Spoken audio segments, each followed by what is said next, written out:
सावधान प्रारंभ कर।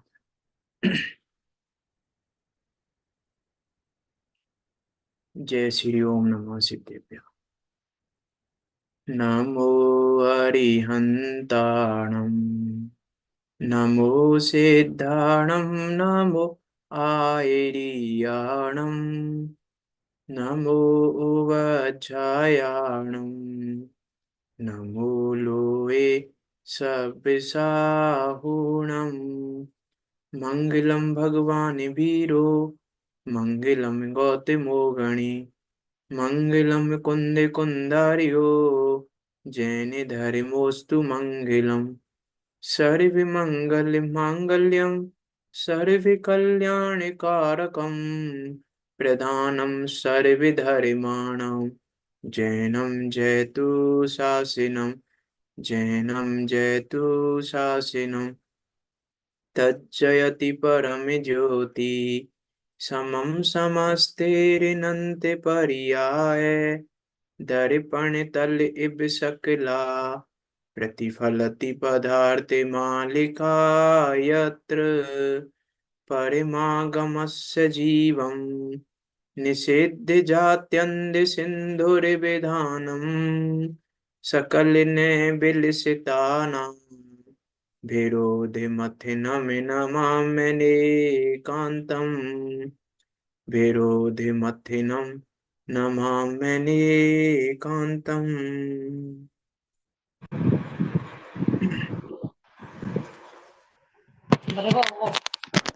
ये म्यूट कर दे आप। आचार्य अमरचंद देव द्वारा विरचित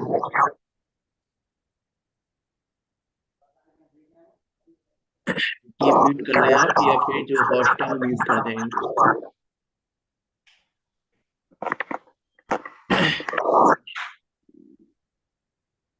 आचार्य अमरचंद देव द्वारा विरचित यह परम मांगलिक ग्रंथ पुरुषार्थ सिद्धि उपाय, जो कि 226 श्लोकों में निबद्ध है और 226 श्लोकों के माध्यम से जो हमें रत्नात्रय का मोक्ष के मार्ग का उपदेश दे रहा है, ऐसा यह परम मांगलिक ग्रंथ, इस पर हमारी चर्चा चल रही है। रत्नात्रय बताने वाला है, पुरुषार्थ सिद्धि को दिखाने वाला है, उस पुरुषार्थ सिद्धि का उपाय बताने वाला है, और उस पुरुषार्थ सिद्धि का उपाय बताने के क्रम में हमारी चर्चा चल रही है सम्यक चारित्र अधिकार में। और सम्यक चारित्र अधिकार में भी आचार्य अमरचंद देव चारित्र का लक्षण, चारित्र के भेद और उन भेदों के स्वामी कौन है, ये बताने के बाद यहाँ एक नया अधिकार प्रारंभ करने जा रहे हैं, जिसका नाम है अहिंसा अनुव्रत। मीसी यदि हम देखें तो मूल में तो श्राव का चार जो हम समझते हैं, वो श्राव का चार आज से प्रारंभ हो रहा है। जो हमको लगता है तो श्राव का चार पूरा ही, लेकिन जो हमको लगता है वो प्रारंभ हो रहा है आज से। हालांकि बात तो यहाँ पे भी मूल में सम्यक दर्शन सम्यक ज्ञान की है, ज्ञायक भाव की ही बात है, लेकिन जो हमको दिखाई देता है वो मूल में श्राव का चार आज से प्रारंभ हो रहा है। अहिंसा अनुव्रत के अधिकार से हम इसको प्रारंभ कर रहे हैं आचार्य अमरचंद देव के माध्यम से, आचार्य अमरचंद देव के शब्दों में। लेकिन इसको प्रारंभ करने से पूर्व में एक बात कहना चाहूंगा कि कुछ हमारी जो मेंटेलिटी है कि सम्यक दर्शन करें हम पहले, उसके बाद हम अनुव्रतों को पालेंगे, उसके बाद हम क्रियाओं को करेंगे, कि इस मेंटेलिटी को हम पहले छोड़ें। कि अनुव्रत कैसे धारण कर लेंगे सम्यक दर्शन नहीं होगा तो, कि उसको अनुव्रत नाम नहीं मिलेगा, लेकिन वो विषयासक्ति, वो विषयों को जो छोड़ना पड़ेगा, उसके बिना सम्यक दर्शन की पात्रता भी नहीं आएगी। यदि हमको ऐसा लगता है कि भाई सम्यक दर्शन करें पहले हम, तो सम्यक दर्शन में उपयोग दें, इधर तो हो जाएगा, कि नहीं होगा, सम्यक दर्शन भी नहीं होगा। इसीलिए बुद्धिपूर्वक, बुद्धिपूर्वक शब्द कह रहा हूं, बुद्धिपूर्वक हमें इधर भी विचार करना पड़ेगा। बुद्धिपूर्वक एक श्रावक का क्या आचरण होना चाहिए, वो आचरण भी होना चाहिए, तो सम्यक दर्शन की पात्रता आती है। नहीं तो सम्यक दर्शन की पात्रता भी नहीं आती। इसलिए इस मेंटेलिटी के साथ हम ये श्रावकाचार्य नहीं पढ़ें। इसलिए कह रहा हूं कि ये इस मेंटेलिटी के साथ ना पढ़ें कि अब तो किसकी चर्चा है, कि अब तो चारित्र की चर्चा है। और चारित्र की चर्चा तो सम्यक दर्शन सम्यक ज्ञान के बाद होता है चारित्र। तो अब सम्यक दर्शन सम्यक ज्ञान करेंगे, उसके बाद चारित्र करेंगे कि नहीं। इस मेंटेलिटी के साथ हम श्रावकाचार्य नहीं पढ़ पाएंगे यदि हमारी मेंटेलिटी ये है। हमारी मेंटेलिटी ये है कि इनसे क्या होता है, क्रियाओं से क्या हो रहा है। पंडित टोडरमल जी ने कहा है कि तुम्हारी क्रियाओं से तुम्हारे परिणाम का पता चलता है, और तुम्हारे परिणाम से तुम्हारे अभिप्राय का पता चलता है। यदि क्रियाएं गलत हो रही हैं, इसका मतलब कहीं ना कहीं अभिप्राय भी गलत है। इसीलिए क्रियाएं भी हमको व्यवस्थित, क्योंकि यदि अभिप्राय और परिणाम सही है तो क्रिया तो सही होगी ही। मीन्स उस दृष्टि के साथ, उस मेंटेलिटी के साथ हम ये श्राप का चार पढ़ें। और हम इष्टोपदेश में भी देखें तो पढ़ के आए हैं। इष्टोपदेश में भी हमने एक गाथा पढ़ी थी कि यथा यथा न रोचन्ते। ये जो सुलभ विषय हैं, ये जो सहजता से प्राप्त इंद्रिय विषय हैं, ये भी यदि हमको नहीं रुचते तब यथा यथा, फिर आगे लिखा तक वैसे वैसे, जैसे जैसे ये नहीं रुचते वैसे वैसे ही निजात्म तत्व भाता है, वैसे वैसे ही स्वात्म संवेदन होता है, वैसे वैसे ही आत्मा अनुभव में आता है। यदि हम कोई इंद्रिय विषय रुच रहे हैं, हमको लग रहा है हम सम्यक दर्शन करें पहले, कि नहीं हो पाएगा, पात्रता नहीं जगेगी। इसलिए हम इस मेंटेलिटी के साथ इस श्रावकाचार्य को पढ़ें। उस मेंटेलिटी के साथ यहाँ आचार्य अमृतचंद देव इस बात को कह रहे हैं। देखो, अहिंसा अनुव्रत प्रारंभ कर रहे हैं। अहिंसा अनुव्रत प्रारंभ करने से पहले जब हमने ये ग्रंथ प्रारंभ किया था, तब इस ग्रंथ की कुछ विशेषताएं बताई थी। उन विशेषताओं में इस ग्रंथ की एक विशेषता और है, जिसकी बात मैं आज कर रहा हूं कि विषय आज आया है। कि यदि हम ये पूछें कि पुरुषार्थ सिद्धि उपाय किसके लिए समर्पित है, तो जो उत्तर है ज्ञायक भाव के लिए समर्पित है, वो तो सब है ही। लेकिन इसका एक उत्तर और है कि ये पुरुषार्थ सिद्धि उपाय अहिंसा के लिए समर्पित है। अर्थात इसमें जिस तरीके से, जिस प्रकार से अहिंसा की चर्चा की है, जिस प्रकार से आचार्य अमृतचंद देव ने उस अहिंसा की बात की है, उस प्रकार से अहिंसा की बात आपको पूरे जिनागम में पुरुषार्थ सिद्धि उपाय के अलावा कहीं नहीं मिलेगी। मात इतनी सी बात नहीं है कि राग द्वेष वाली जो बात कही है, वो तो हम प्रस्तावना में बात कर चुके हैं कि राग द्वेष की उत्पत्ति का नाम जो परिभाषा दी है, वो परिभाषा आचार्य अमृतचंद देव की है। लेकिन मात इतनी सी बात नहीं है। मीन्स यदि हम यहाँ से बात करें कि अभी लगभग 150 पौने 200 श्लोक बाकी हैं हमारे इस ग्रंथ के, इनमें से 1/3 हिस्सा आचार्य अमृतचंद देव ने अहिंसा अनुव्रत के लिए समर्पित किया है। मीन्स यदि मैं कहूं, अहिंसा अनुव्रत की चर्चा कम से कम 3-4 महीने चलेगी। कोशिश करूंगा मैं 2-1 महीने में पूरा करने की अहिंसा अनुव्रत की चर्चा को। बाकी अनुव्रत तो आएंगे, ये भी आगे, लेकिन अहिंसा मीन्स ये कह के मैं ये कहना चाह रहा हूं कि अहिंसा अनुव्रत को किस लेवल पे जाके आचार्य अमृतचंद देव बात करेंगे यहाँ पे आचार्य अहिंसा अनुव्रत की, कि वास्तव में अहिंसा अनुव्रत क्या है, किसका नाम है अहिंसा अनुव्रत। देखो, ये पुरुषार्थ सिद्धि उपाय ग्रंथ की ये विशेषता है, अहिंसा वाली जो विशेषता है, इसका उल्लेख जैनों में तो करते ही हैं, लेकिन महात्मा गांधी ने अपनी आत्मकथा में भी इस ग्रंथ का उल्लेख किया है।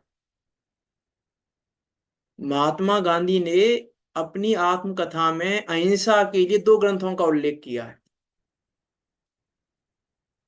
एक तो गीता का उल्लेख किया है उन्होंने, और एक दूसरा पुरुषार्थ सिद्धि उपाय का उल्लेख किया है। मैं ये कहना चाह रहा हूं कि अहिंसा को किस लेवल पे जाके आचार्य अमृतचंद देव देखते थे, और किस लेवल पे जाके आचार्य अमृतचंद देव यहाँ अहिंसा की बात करेंगे। उन्होंने भी, वो भी नहीं चूके इस ग्रंथ का उल्लेख देने को कि अहिंसा के लिए इस ये ग्रंथ समर्पित है। अहिंसा देखनी है तो इस ग्रंथ में देखिए। महात्मा गांधी भी नहीं चूके उल्लेख करने से इस ग्रंथ का नाम। उस महान ग्रंथ को हम यहाँ पढ़ रहे हैं, उस महान अद्भुत अनुपम मंगलकारी ग्रंथ को हम यहाँ पढ़ रहे हैं, उसका अध्ययन हम यहाँ कर रहे हैं। और देखो, विचार करने वाली बात है, पहले हम पढ़ चुके हैं वैसे तो। आचार्य अमृतचंद देव ने एक बात और कही थी स्टार्टिंग में ही, जब ग्रंथ की प्रतिज्ञा कराई थी, तीसरे नंबर के श्लोक में ग्रंथ की प्रतिज्ञा की थी जब, तो वहां उन्होंने एक बात लिखी थी कि विदुषाम, ये ग्रंथ हर किसी के लिए नहीं है, विदुषाम विद्वानों के लिए है, अर्थात ज्ञानी जनों के लिए है, अर्थात उनके लिए है जो व्यवस्थित जानते हैं। वहां हमने बात की थी कि ये ग्रंथ उनके लिए है जिनको नयों का व्यवस्थित ज्ञान है। उसके बिना इस ग्रंथ को पढ़ने की पात्रता नहीं है, ये आचार्य अमरचंद देव कह चुके हैं पहले ही कि ये ग्रंथ उनके लिए समर्पित है, उनके लिए मैं इस ग्रंथ का उद्धरण कर रहा हूं। मैं ये कहना चाह रहा हूं कि हमें अपनी पात्रता उस लेवल की जगानी पड़ेगी इस ग्रंथ का हृदय, आचार्य अमृतचंद देव के हृदय को पढ़ने के लिए, आचार्य अमृतचंद देव के प्रयोजन को पढ़ने के लिए। उस लेवल पे जाके यदि हम नहीं देखेंगे तो हम आचार्य अमरचंद देव के हृदय को, उनके प्रयोजन को नहीं पढ़ पाएंगे। पुरुषा सिद्धि उपाय ग्रंथ को पढ़ने के लिए हमको वो पात्रता चाहिए पहले, उस लेवल की पात्रता होगी तो हमें इस ग्रंथ को पढ़ने का अधिकार है, नहीं तो इस ग्रंथ को पढ़ने का अधिकार नहीं मिलेगा हमें। उस लेवल की यहाँ बात कर रहे हैं, अहिंसा अनुव्रत की हम चर्चा प्रारंभ कर ही रहे हैं, अहिंसा अनुव्रत को कि क्या है वास्तव में अहिंसा। कर मैंने बात कही थी कि पाप पांच नहीं होते हैं, एक ही होता है, उसकी बात भी करेंगे यहाँ पे आचार्य अमृतचंद देव। वो अहिंसा को किस लेवल पे देखते हैं। मी मैं ये कह के आपकी अहिंसा के प्रति, अहिंसा अनुव्रत के प्रति जिज्ञासा जगा रहा हूं, क्योंकि चर्चा तो चलेगी, 2-3 महीने चलेगी चर्चा अहिंसा अनुव्रत की, लेकिन हम विचार करें कि हमें इस ग्रंथ को पढ़ने की पात्रता जगानी पड़ेगी, ये कहना चाह रहा हूं मैं। आगे चलते हैं, 42 नंबर का श्लोक है अहिंसा अनुव्रत। क्या कह रहे हैं, देखो हेडिंग ही दे रहे हैं, पांच पाप एक हिंसा स्वरूप ही है। अर्थात आचार्य अमृतचंद देव झूठ को भी हिंसा देखते हैं, चोरी को भी हिंसा देखते हैं, कुशील को भी हिंसा देखते हैं, परिग्रह को भी हिंसा देखते हैं। कहेंगे आचार्य अमृतचंद देव अभी कि चार भेद है ही नहीं, पाप पाप का एक ही भेद है, पांच भेद है ही नहीं। मिलेच्छों को समझाने के लिए मिलेच्छ भाषा है पांच भेद, वास्तव में तो एक ही पाप है जगत में, और वो पाप है हिंसा। मिथ्यात्व को भी हिंसा में गर्भित कर देंगे, ऐसी ऐसी अनुपम व्याख्या करने वाले हैं आचार्य अमृतचंद देव यहाँ पर अहिंसा अनुव्रत की। देखो क्या कह रहे हैं, 42 नंबर का श्लोक पढ़ते हैं, पांच पाप एक हिंसा स्वरूप ही है। कैसी है वो हिंसा, उसकी यहाँ 42 नंबर का श्लोक पढ़ते हैं, आत्म परिणाम हिंसन हेतु हेतुत्वात् सर्वमेव हिंसे ततः अनृत वचनादि केवलम उदाहतम शिष्य बोधाए। क्या कह रहे हैं, आत्म परिणाम हिंसन हेतुत्वातः एते सर्वम हिंसेव। क्या कह रहे हैं, आत्म परिणामों की हिंसा के हेतु, अर्थात आत्म परिणामों के घात होने का कारण ये हिंसा है। आत्मा के सदुपयोग रूप परिणामों के घात होने के कारण एत सर्व हिंसेव, यह सब हिंसा ही है, हिंसा ही है। अनर्थ वचन आदि, ये दो असत्य वचन आदि के भेद हैं, केवलम केवल, शिष्य बोधाय उदाहतम, शिष्यों को समझाने के लिए उदाहरण रूप कहे गए हैं, मात्र उदाहरण रूप हैं, दृष्टांत रूप हैं, झूठ चोरी कुशील और परिग्रह परिग्रह। तो ये कह रहे हैं यहाँ कि एकमात्र हिंसा ही पाप है, बाकी चार भेदों को तो शिष्यों को समझाने के लिए उदाहरण स्वरूप कहे गए हैं। क्या क्या देखना चाह रहे हैं वो हिंसा में, क्या कहना चाह रहे हैं वो हिंसा में, कि क्या परिभाषा दे रहे हैं वो हिंसा की, कि आत्म परिणामों का घात, अर्थात जहां आत्म परिणामों का घात होता है वो हिंसा है। आत्म परिणाम, लेकिन हमको ये हिंसा हिंसा नहीं लगती।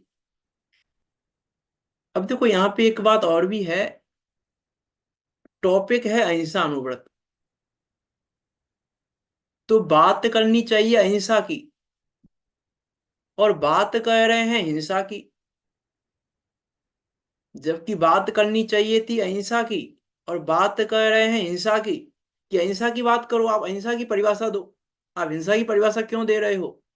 क्योंकि जगत को हिंसा से ही परिचय है, अहिंसा से परिचय ही नहीं है। अहिंसा से परिचय नहीं है, और समझाना है अहिंसा। अहिंसा जगत को दिखाई नहीं देती, दिखाई देती है हिंसा। परिचित है हिंसा से, दिखाई भी देती है हिंसा। अहिंसा से परिचय भी नहीं है, और अहिंसा दिखाई भी नहीं देती। तो अहिंसा को कैसे समझाएं, अहिंसा को कैसे कहें? तो जो परिचित है, जो दिखाई देती है, उसके माध्यम से उस अपरिचित, ना दिखाई देने वाली वस्तु को समझाया जाता है। ये शैली है कि अपरिचित से परिचित की ओर ले जाया जाता है, परिचित से अपरिचित की ओर ले जाया जाता है, अदृश्य से दृश्य की ओर ले जाया जाता है, स्थूल से सूक्ष्म की ओर ले जाया जाता है। उस पॉइंट ऑफ व्यू से यहाँ हिंसा की बात कर रहे हैं आचार्य अमृतचंद देव। क्योंकि अहिंसा दिखाई नहीं देगी हमें, क्योंकि अहिंसा परिचय में नहीं है, परिचय में हिंसा है। मीन ये उपदेश शैली है पूरे जिनागम में, यही की बात नहीं है। ये उपदेश शैली पूरे जिनागम में है कि कहा कुछ जाता है और बताया कुछ जाता है। क्योंकि कहा तो वो जाता है जो परिचय में है, जो दिखाई देता है, और बताया वो जाता है जो बताना है। ऐसे ही यहाँ बात तो कर रहे हैं हिंसा की, लेकिन ना तो उनका हिंसा कहने का प्रयोजन है, ना हिंसा बताने का प्रयोजन है। उनका प्रयोजन तो अहिंसा बताने का है, अहिंसा ही कहने का है। इसीलिए अहिंसा अनुगत अधिकार दिया है उन्होंने। ये पूरी जनागम की शैली है कि इसीलिए बात, इसीलिए कहा ना कि कह क्या रहे हैं ये इंपॉर्टेंट नहीं है, जिनवाणी में क्या लिखा है ये इंपॉर्टेंट नहीं है, आचार्य क्या कह रहे हैं ये इंपॉर्टेंट नहीं है, क्यों कह रहे हैं ये इंपॉर्टेंट है। क्यों कह रहे हैं ये इंपॉर्टेंट है, क्या कह रहे हैं है इंपॉर्टेंट है वो भी, लेकिन क्या कह रहे हैं इससे ज्यादा महत्वपूर्ण है कि क्यों कह रहे हैं। यदि हम क्या कह रहे हैं वहां अटक गए, तो क्यों कह रहे हैं वहां नहीं पहुंच पाएंगे। क्या कह रहे हैं ये शब्दाचार अर्थाचार है, यदि ज्ञान के 8 वेदों में घटा है। क्या कह रहे हैं ये शब्दाचार अर्थाचार है, और क्यों कह रहे हैं ये उभयाचार है। और शब्द और अर्थ को पढ़ते समय उभयाचार समझ में आए ये कालाचार है। शब्द और अर्थ को पढ़ते समय कालाचार की क्या परिभाषा दी थी, आप में से कोई बताएंगे? क्या परिभाषा दी थी कालाचार की?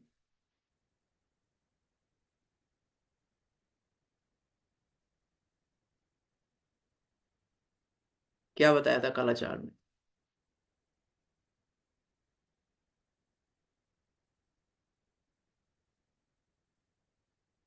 योग्य काल में योग्य विषय का विचार किया जाए। हाँ, कि योग्य काल में योग्य विषय का विचार हो जाए। तो शब्द और अर्थ पढ़ते समय उभय विचार में आए तो कालाचार कर रहे हो, और यदि उभय विचार नहीं कर पा रहे हो, उभयाचार नहीं कर पा रहे हो, तो कालाचार नहीं हो रहा है। शब्द और अर्थ पढ़ते समय योग्य काल है, हम शब्द और अर्थ पढ़ रहे हैं, और उस काल में हमको उभयाचार आया माइंड में, उभयाचार समझ में आया, तो समझना कि कालाचार सही कर रहा है। अब कालाचार भी नहीं हो रहा है तो भी विनयाचार भी नहीं है, उपधानाचार भी नहीं है, उपधान भी नहीं कर पाएंगे हम, क्योंकि उपधान उभयाचार का किया जाता है, शब्दाचार अर्थाचार का नहीं। उपधानाचार में धारणा उभय की जाती है। विचार कर सकते हैं हम ज्ञान के 8 अंगों का हर जगह। सम्य दर्शन के 8 अंग घटा सकते हैं यहाँ पे। हर जगह मैंने कहा, वहां पे भी मैंने चर्चा की थी, जिनवाणी की हर लाइन में हम सम्य दर्शन के 8 अंग घटा सकते हैं। हम सम्य ज्ञान के 8 अंग घटा सकते हैं, लेकिन विचार करना पड़ेगा। बिना विचार के नहीं हो पाएगा, कि उसके बिना ना पात्रता आएगी ना कुछ होगा, यदि हम विचार नहीं कर पा रहे। चलो इधर चलते हैं हम तो। क्या कह रहे हैं यहाँ पे, यहाँ की बात करते हैं। क्यों कह रहे हैं ये कहना चाह रहा हूं मैं, ये बताना चाह रहा था कि क्यों, क्यों इम्पोर्टेंट है, क्या इम्पोर्टेंट नहीं है। इम्पोर्टेंट क्यों है, क्या इम्पोर्टेंट नहीं है। तो हम क्या में ना अटक के क्यों में पहुंचे, तो हम ज्ञान की आराधना पूर्वक निर्णय कर पाएंगे। क्या कह रहे हैं यहाँ पे देखो, आत्म परिणाम हिंसन हेतु कि आत्म परिणामों की घात का कारण है, घात होने का कारण है, इसीलिए ये तत् सर्व हिंसा, इसीलिए ये सब हिंसा है। अर्थात जहां जहां आत्म परिणामों का घात होता है, अर्थात जहां जहां हम अपनी आत्मा का घात करते हैं, वहां वहां हिंसा है। अर्थात यहाँ पर आचार्य अमृतचंद देव अहिंसा अनुव्रत की बात कर रहे हैं, श्रावक दशा की बात कर रहे हैं, और श्रावक दशा की बात में शुभोपयोग का नकार कर रहे हैं। शुभोपयोग नहीं कह रहे हैं, शुभोपयोग को भी हिंसा के खाते में डाल रहे हैं। यदि परिभाषा का विचार करें, शुभ उपयोग को भी हिंसा के खाते में डाल रहे हैं, कि शुभ उपयोग भी हिंसा है, क्योंकि उसमें भी आत्म परिणामों का घात होता है। कह रहे हैं ना, आत्मा के शुद्ध उपयोग रूप परिणामों का घात होने से, कि अर्थात जहां जहां पर हम आत्म परिणाम से अर्थात उस ज्ञायक भाव से च्युत हुए, तो ज्ञायक भाव से च्युत होना ही हिंसा है। यहाँ भेद नहीं कर रहे हैं पाप और पुण्य का। अहिंसा अनुव्रत में वो ये नहीं कह रहे हैं हिंसा पाप है और अहिंसा पुण्य है, ये परिभाषा नहीं दे रहे हैं आचार्य अमृतचंद देव। किस लेवल की बात करना चाह रहे हैं आचार्य अमृतचंद देव, क्या कहना चाह रहे हैं आचार्य अमृतचंद देव। अनुव्रत में भी क्या कहना चाह रहे हैं वो बातें करेंगे आगे, भेद भी करेंगे, सब चीजें करेंगे आगे। अभी तो प्रारंभ हुआ है हिंसा अनुव्रत।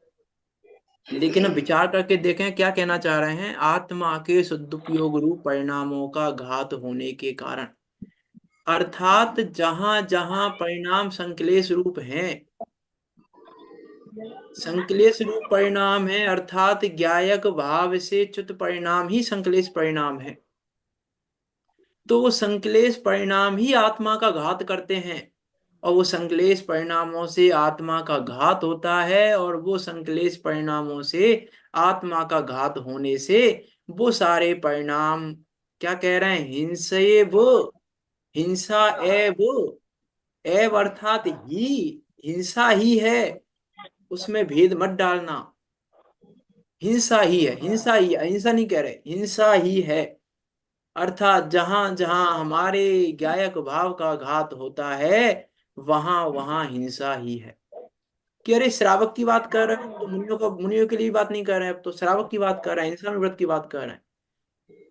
ऊपर तो चारित्र में तो मुनिराजों की बात भी की उन्होंने, देखा क्या चारित्र की बात भी की, सारी बातें की चारित्र के लक्षण में और सब जगह। लेकिन अब तो प्योर श्रावकों की बात कर रहे हैं, अब तो मुनिराजों की बात ही नहीं, अनुगत कह दिया तो। उस श्रावक की बात में भी शुभ को अलग नहीं कर रहे।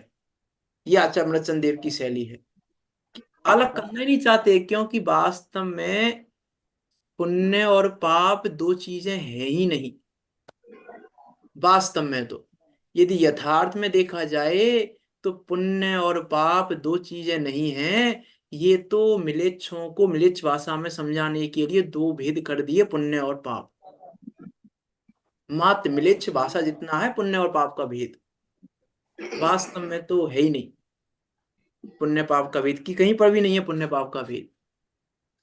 क्योंकि, क्यों नहीं है, क्योंकि पुण्य और पाप में भेद तो पूरा जगत कर रहा है। तो सर्वज्ञ भी पुण्य पाप में भेद करेंगे तो अंतर क्या रहेगा पूरी जगत की मान्यता में और सर्वज्ञ की मान्यता में। यथार्थ में तो यदि हम विचार करें परमार्थ में तो पुण्य और पाप में भेद, इसलिए यहाँ भेद नहीं डाल रहे। यहाँ मात्र पाप भाव को हिंसा नहीं कह रहे हैं, पुण्य भाव को भी हिंसा कह रहे हैं, कि पुण्य भाव भी हिंसा ही है, क्योंकि उसमें भी उस ज्ञायक भाव का घात हो रहा है।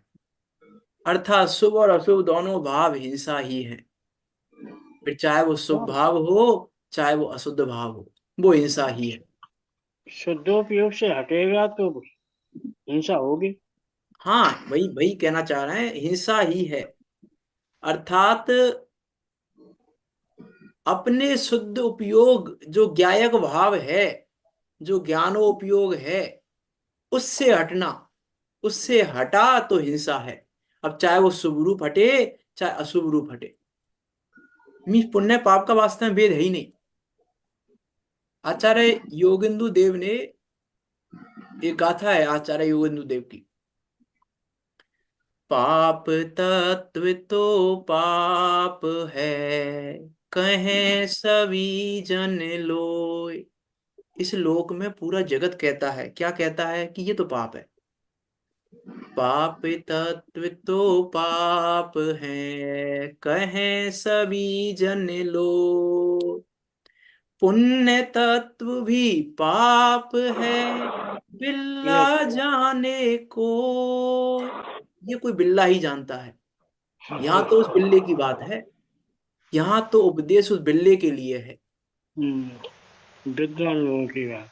बिल्ला जाने कोई, बिल्ले उस बिल्ले व्यक्ति के लिए है उपदेश। तो यहाँ कि पाप पुण्य तत्व भी पाप है, बिल्ला जाने को। यहाँ तो उस पुण्य तत्व को भी पाप कह रहे हैं, कि वास्तव में नहीं है अंतर।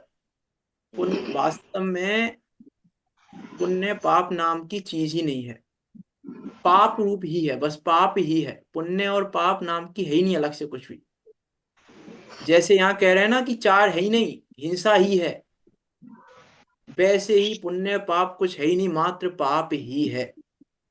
अब हम ये अंतर करके बैठे हैं इसलिए हम पुण्य में संतुष्ट हो रहे हैं, हमें वो पुण्य सं, पाप नहीं लगता। वो पुण्य हमको नहीं लगता कि हम पाप कर रहे हैं, हमको लगता है हम तो पुण्य कर रहे हैं, हम तो अच्छे हैं। यहाँ तो उस लेवल की बात करना चाह रहे हैं आचार्य अमृतचंद देव, वहां पहुंचाना चाह रहे हैं आचार्य अमृतचंद देव, उसको ही दिखाना चाह रहे हैं। पहले कह चुके ज्ञायक भाव दिखाना चाह रहे हैं, तो ज्ञायक भाव से च्युत अर्थात हिंसा है। जहां ज्ञायक भाव से च्युत हुआ वहां हिंसा है। अब जैसे हुआ, जैसे होगा वैसे हिंसा है ज्ञायक भाव से। यहाँ तो उससे उसकी बात करना चाह रहे हैं, यदि हम ज्ञायक भाव से च्युत हो रहे हैं तो आत्महत्या कर रहे हैं, अर्थात उस आत्मा का घात कर रहे हैं। क्यों, देखो, रूप परिणामों का घात होने के कारण हिंसा ही है।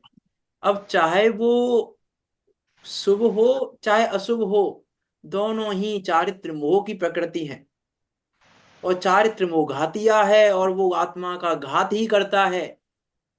यहाँ कह रहे हैं ना घात होने के कारण, तो दोनों ही चारित्र मोह की प्रकृति हैं, और चारित्र मोह घातिया कर्म का भेद है, अघातिया कर्म का भेद नहीं है। और घातिया कर्म तो पाप रूप ही है, और घातिया कर्म तो आत्मा का घात ही करता है।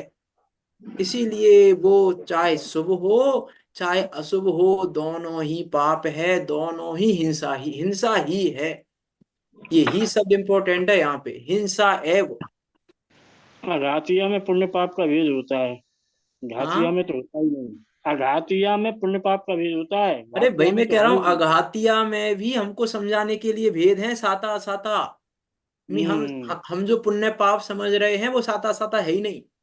नहीं नहीं नहीं। जो पुण्य पाप हम समझ रहे हैं उसका नाम तो साता असाता है ही नहीं, साता असाता तो कुछ अलग है।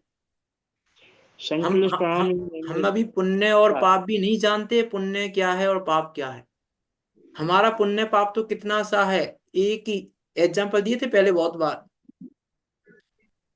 इसका। पुण्य और पंडित टोडरमल जी ने जैसे कहा ना, आप ही कल्पना करता है और आप ही सुखी दुखी हो लेता है, इतना सा है पुण्य पाप। कि आपने कल्पना कर ली हाँ ये अच्छा हो गया, पुण्य का उदय आ गया मेरे, ये बुरा हो गया पाप का उदय आ गया मेरे। आप ही कल्पना करता है और आप ही सुख दुख की कल्पना कर लेता है उसमें। आप ही उसमें सुखावास कर लेता है, आप ही उसमें ऐसा कर लेता है, आप करता रहता है बस ये। है तो कुछ भी नहीं, वास्तव में पाप ही है। अघातिया का भी कोई भेद नहीं पुण्य पाप का, वास्तव में तो अघातिया में भी भेद नहीं है। यहाँ तो ये कह रहे हैं घातिया की नहीं, अघातिया में भी कोई भेद नहीं है।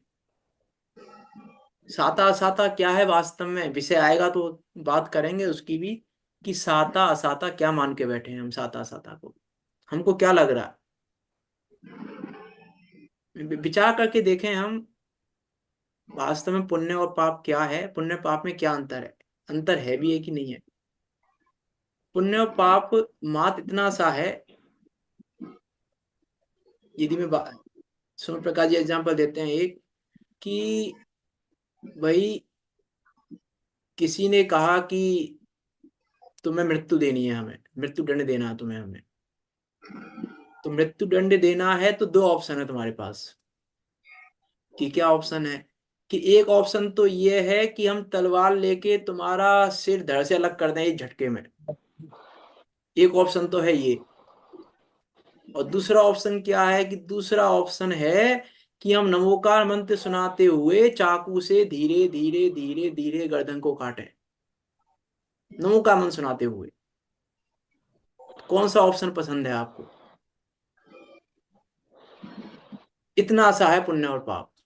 पाप एक झटके में काटता है, और पुण्य हमको लगता है अभी तो नहीं मर रहे हम, अभी तो नहीं मर रहे हम। पाप एक झटके में मारता है, पुण्य धीरे धीरे मारता है। इतना सा अंतर है तो वो पाप ही। अब चाहे वो ऐसे धीरे धीरे मरो, चाहे एक झटके में मरो, मरना ही है। वैसे ही चाहे घात झटके में हो रहा है, चाहे धीरे धीरे घात हो रहा है, हो तो घात ही रहा है। और वो घात हिंसा ही है। ये यहाँ आचार्य मर्चन देव कह रहे हैं, हिंसा एव हिंसा ही है। भेद ही नहीं करना चाह रहे, एव शब्द इंपॉर्टेंट है वहां पे, हिंसा एव, सर्वम एव हिंसा, वो सर्व हिंसा ही है। दूसरा कुछ है ही नहीं। ही शब्द कह रहे हैं ना, ही शब्द, ही शब्द अपने आप में अद्भुत है। ये मीट कर लें आप जरा।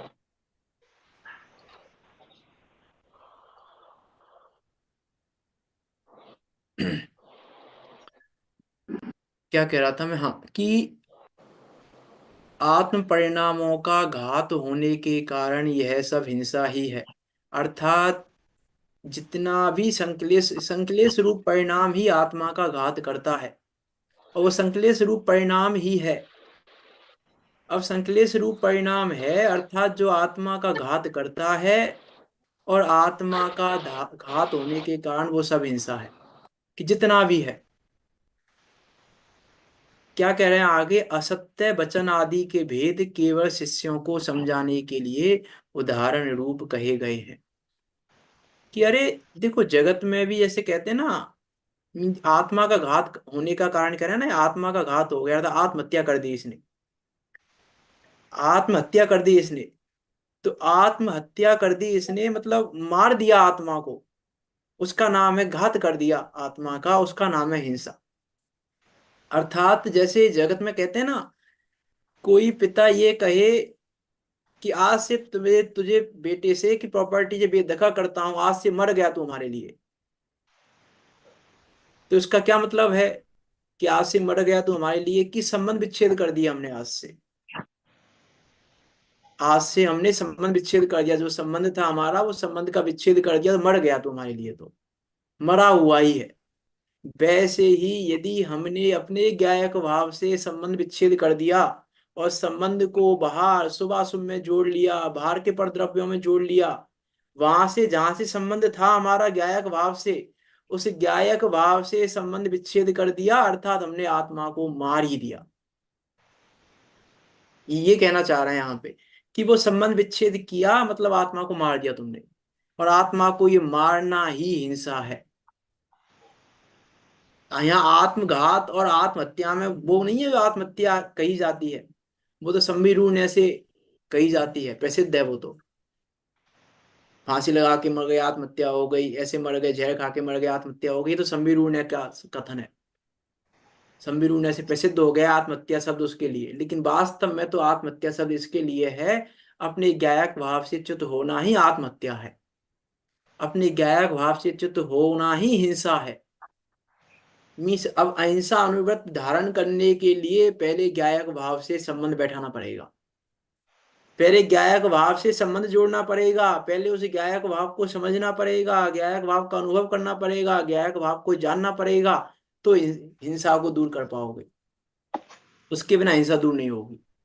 ये कह रहे हैं यहाँ पे कि आत्मा के शुद्ध उपयोग रूप, शुद्ध उपयोग उसका स्वरूप है, उसका उपयोग शुद्ध है, उस वो उसका स्वरूप है। वो जो ज्ञानोपयोग है, वो जो ज्ञायक भाव है, उससे उस परिणामों के घात होने के कारण, अब परिणामों में ज्ञायक भाव नहीं है तो परिणामों में आत्मघात हो गया। और उन आत्मघात के परिणामों को हिंसा ही कहा जाता है। वो हिंसा ही है। ये यहाँ कहना चाह रहे हैं। देखो टीका पे चलते हैं, समय हो रहा है, पूरा कर लेते हैं इसको, श्लोक को। क्या कह रहे हैं टीका में? सर्वम एतत हिंसा एव, ये समस्त पांचों पाप हिंसा ही हैं। किस लिए हिंसा है? क्योंकि आत्मा के शुद्ध उपयोग रूप परिणामों के घात के कारण है। आत्मा के शुद्ध उपयोग रूप परिणामों के घात के कारण है। अतः ये सर्व हिंसा ही है। कि तुमने किसी को मारा, तुमने किसी को मारा, तो तुमने झूठ बोल के मारा कि चोरी करके मारा कि कुशील से मारा कि परिग्रह से मारा, हमें कोई अंतर नहीं है। मारा मतलब हिंसा। अब झूठ से मारा तो भी हम कहेंगे हिंसा है, चोरी से मारा तो भी हम कहेंगे हिंसा है, कुशील से मारा तो भी हम कहेंगे हिंसा है, परिग्रह से मारा तो भी हम कहेंगे हिंसा है। इसलिए यहाँ चार भेद नहीं करे वो आचार्य अमृतचंद देव। एक एक ही है कि तुम आत्मा को मार रहे हो, कैसे भी मारो, झूठ बोल के मारो, चोरी करके मारो, कैसे भी मारो, तुम अपनी आत्मा का घात कर रहे हो। और आत्मा का घात करना हिंसा है। इसीलिए झूठ, चोरी, कुशील, परिग्रह भी हिंसा ही है, अन्य कुछ भी नहीं। ये यहाँ चंद्रचंद देव कहना चाह रहे हैं। मीन्स देखो, आत्म परिणामों का घात, समय तो हो रहा है, आत्म परिणामों का घात। अब इसमें सब लगा लेना, एकत्व, एकत्व परिणाम हिंसा है, ममत्व परिणाम हिंसा है, कर्तृत्व का परिणाम हिंसा है। अब चाहे वो एकत्व, ममत्व, कर्तृत्व, भोक्तृत्व पर के प्रति हो, चाहे अपने प्रति हो, एकत्व, ममत्व, कर्तृत्व, भोक्तृत्व का परिणाम हिंसा ही है। अब चाहे वो एक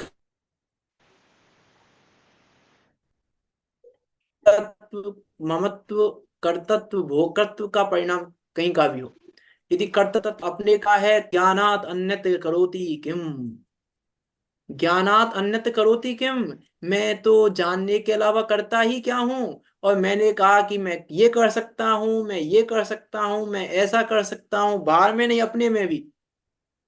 अपने में भी यदि मुझे लग रहा है कि मैं कर सकता हूं, सम्य दर्शन तो मैं प्राप्त कर सकता हूं। सम्य दर्शन पाने का पुरुषार्थ तो मैं कर सकता हूं। हिंसा कर रहे हो। अब ये हिंसा हमको हिंसा नहीं लगेगी? अरे यदि मुझे लग रहा है मैं सम्य दर्शन कर सकता हूं, तो हिंसा कर रहे हो आप। क्योंकि आपने ज्ञायक भाव को नहीं जाना। क्योंकि आपने जब ये कहा कि मैं सम्य दर्शन कर सकता हूं, इसका अर्थ है कि आपने अपने ज्ञायक भाव के साथ संबंध विच्छेद कर दिया। ज्ञायक भाव को नहीं जाना, ज्ञायक भाव को अलग कर दिया। और ज्ञायक भाव को अलग करना ही आत्मघात होने से हिंसा है। विचार करना क्या कहना चाह रहे हैं आचार्य अमृतचंद देव, किस लेवल की बात करना चाह रहे हैं आचार्य अमृतचंद देव। में एक श्लोक में हम रुकेंगे ज्यादा तो 4-5 महीने निकल जाएंगे हिंसा अनुव्रत में। लेकिन विचार करना आप कि आत्म परिणाम हिंसन हेतु इस शब्द का, ये शब्द हिंसा की परिभाषा है। इस शब्द के आधार से आप सब कुछ घटा के देखना, जो भी घटा सकते हो, जितना जितना भी। ये तो मैं बात कर रहा हूँ द्रव्यान योग के हिसाब से। चरणान योग के हिसाब से भी यदि हम बात करें, तो जहां जहां जैसा जैसा मिथ्यात्व है, तो वो आत्म परिणामों का घात होने से हिंसा ही है। अब चरणन योग के आधार से तो हम बात नहीं कर रहे। भागचंद जी ने एक लाइन लिखी है, बहुत सुंदर। सत्ता स्वरूप भागचंद जी का है जहां तक। वो लाइन मैंने आपको समय दर्शन के 8 अंगों में कही थी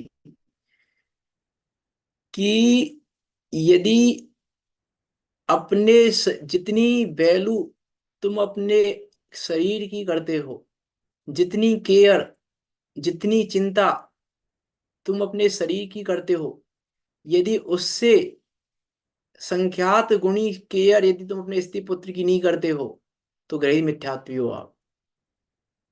और जितनी केयर आप अपने स्त्री पुत्र की करते हो, जितनी चिंता स्त्री पुत्र आदि की करते हो, यदि उससे असंख्यात गुणी केयर और चिंता और विनय सब ले लेना उसमें, पंच परमिष्टियों की नहीं करते हो, तो आप गृहीत मिथ्यात्वी हो। और जितनी चिंता जितनी केयर पंच परमिष्टियों की करते हो, उससे अनंत गुणी केयर यदि अपने गायक की नहीं करते हो, अपने आत्म स्वभाव की नहीं करते हो, तो आप गृहीत मिथ्यात्वी हो, अर्थात आप हिंसा कर रहे हो। अब पूरी लाइन को घटित करने में बहुत टाइम लगेगा, इसलिए मैंने एक लाइन से निपटा दी, वो बात पूरी कर दी है। अब इसमें विचार करके देखना, चरणान योग भी ले लिया मैंने, इसमें द्रव्यान योग भी ले लिया है। दोनों दोनों गर्भित हैं इसमें, इस एक लाइन में, एक कथन में, सत्ता स्वरूप के में। कहीं पे भी यदि आप चूक रहे हो तो हिंसा कर रहे हो, आप घात कर रहे हो आप अपने आत्म परिणामों का। मात्र इतनी सी बात नहीं है गायक भाव से च्युत होना। चरणान योग के आधार से भी हिंसा कैसी है और द्रव्यान योग के आधार से भी हिंसा कैसी है, उसका भी हमें बड़ा विचार करना पड़ेगा। विचार करना समय तो हो गया है इसको, टीका को कल ही करेंगे पूरी। तो ये समस्त पांचों पाप हिंसा ही हैं, किस लिए कि आत्मा के सदुपयोग रूप परिणामों के घात के कारण हैं। अतः यह सर्व हिंसा ही है, सब कुछ हिंसा ही है, जो भी है हिंसा ही है। हमें ये विचार आना चाहिए, जब हम गैर भाव से च्युत हो रहे हैं तो हिंसा कर रहे हैं। पूजा के परिणाम में हिंसा भी हो सकती है, अहिंसा भी हो सकती है। लेकिन पूजा के परिणाम में जो अहिंसा हमें अहिंसा लग रही है, वो तो हिंसा है। पूजा कर रहे हैं, पूजा करने का परिणाम है, परिणाम पूर्वक पूजा कर रहे हैं, क्रिया कर रहे हैं, मात्र क्रिया की बात नहीं कर रहा, परिणाम पूर्वक पूजा कर रहे हैं हम। तो उसमें भी हिंसा भी हो सकती है, अहिंसा भी हो सकती है। और उसमें जो अहिंसा हमें अहिंसा लगती है, वो तो हिंसा है। जो अहिंसा हमें अहिंसा लगती है, मीन्स अब हिंसा क्या है, अब विचार करना हमको अहिंसा क्या लग रही है उसमें, उसको भी कह रहे हैं अहिंसा है। तो अहिंसा कैसे होगी फिर, उस पूजा के परिणाम में हिंसा अहिंसा कैसे होगी, उसका भी हम विचार करें। और वो विचार पूर्वक हम इस हिंसा का त्याग करके अहिंसा, तब अहिंसा में व्रत हो पाएगा। अभी तो पहला श्लोक है, अभी तो 50-60 श्लोक है कम से कम अहिंसा अनुव्रत के, 50-55 श्लोक हैं कम से कम। इसलिए मैंने कहा 3-4 महीने तो लगेंगे अहिंसा अनुव्रत की चर्चा में। इतनी विशाल चर्चा की है आचार्य अमृतचंद देव ने अहिंसा के बारे में, बहुत विशाल। हम विचार करें हम सब, और हम ऐसी हिंसा का त्याग करके अहिंसा को धारण करके हम भी निकट काल में सिद्धों के बीच जाकर विराजमान हो। इसी मंगल भावना के साथ अभी की बात को यहाँ विराम देते हैं। कोई शंका हो आपकी तो पूछ सकते हैं।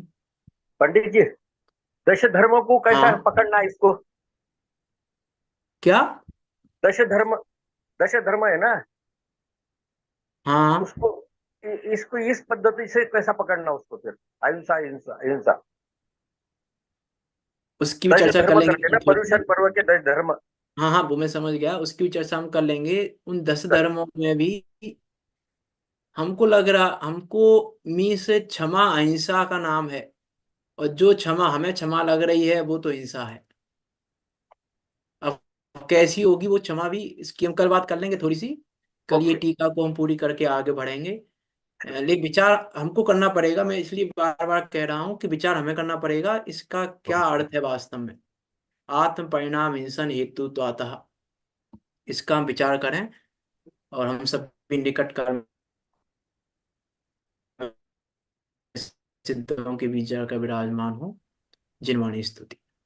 निज निधि निज में बताई, अनंत यह आनंद उपकार उपकारे है, उसके उसके लिए जिन वाणी माँ को बंदे वंदना सत सतवारे है। नमः